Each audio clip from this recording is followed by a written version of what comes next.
राजा नृग की कथा। एक दिन लक्ष्मण ने श्री राम से कहा, महाराज, आप राजकाज में इतने व्यस्त रहते हैं कि अपने स्वास्थ्य का भी ध्यान नहीं रखते। ये सुनकर रामचंद्र जी बोले, लक्ष्मण, राजा का कर्तव्य होता है राजकाज में पूर्णतया लीन रहना। तनिक सी असावधानी हो जाने पर उसे राजा नृग की भांति भयंकर यातना भोगनी पड़ती है। लक्ष्मण की जिज्ञासा करने पर उन्होंने राजा नृग की कथा सुनाते हुए कहा, पहले इस पृथ्वी पर महायशस्वी राजा नृग राज्य करते थे। वे बड़े धर्मात्मा और सत्यवादी थे। एक बार उन्होंने तीर्थराज पुष्कर में जाकर स्वर्ण विभूषित बछड़ों युक्त 1 करोड़ गौओं का दान किया। उसी समय उन गौओं के साथ एक दरिद्र ब्राह्मण की गाय बछड़े सहित आकर मिल गई और राजा नृग ने संकल्प पूर्वक उसे किसी ब्राह्मण को दान कर दिया।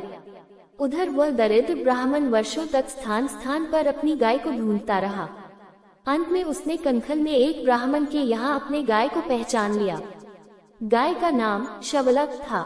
जब उसने गाय को नाम लेकर पुकारा तो वह गाय उस दरिद्र ब्राह्मण के पीछे हुई। इस पर दोनों ब्राह्मणों में विवाद हो गया। एक कहता था, गाय मेरी है, और दूसरा कहता कि मुझे ये राजा ने दान में दी है। दोनों झगड़ते हुए राजा नृग के यहाँ पहुँचे। राजकाज में व्यस्त रहने के कारण जब कई दिन तक नृग ने उनसे भेंट नहीं की तो उन्होंने शाप दे दिया कि विवाद का निर्णय कराने की इच्छा से आए प्रार्थियों को तुमने कई दिन तक दर्शन नहीं दिए, इसलिए तुम प्राणियों से छिपकर रहने वाले गिरगिट हो जाओगे और सहस्त्रों वर्ष तक गड्ढे में पड़े रहोगे। भगवान विष्णु जब कृष्ण के रूप में अवतार लेंगे तब वे ही तुम्हारा उद्धार करेंगे। इस प्रकार राजा नृग आज भी अपनी उस भूल का दंड भुगत रहे हैं। अतएव जब भी कोई कार्यार्थी द्वार पर आए, उसे सदा मेरे सामने तत्काल उपस्थित किया करो। राम का आदेश सुनकर लक्ष्मण बोले, राघव, ब्राह्मणों का शाप सुनकर राजा नृग ने क्या किया?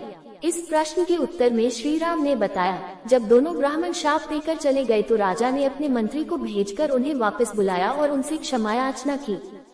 फिर एक सुंदर सा गड्ढा बनवाकर और अपने राजकुमार वसु को अपना राज्य सौंपकर उस गड्ढे में निवास करने लगे। ब्राह्मण के शाप का भारी प्रभाव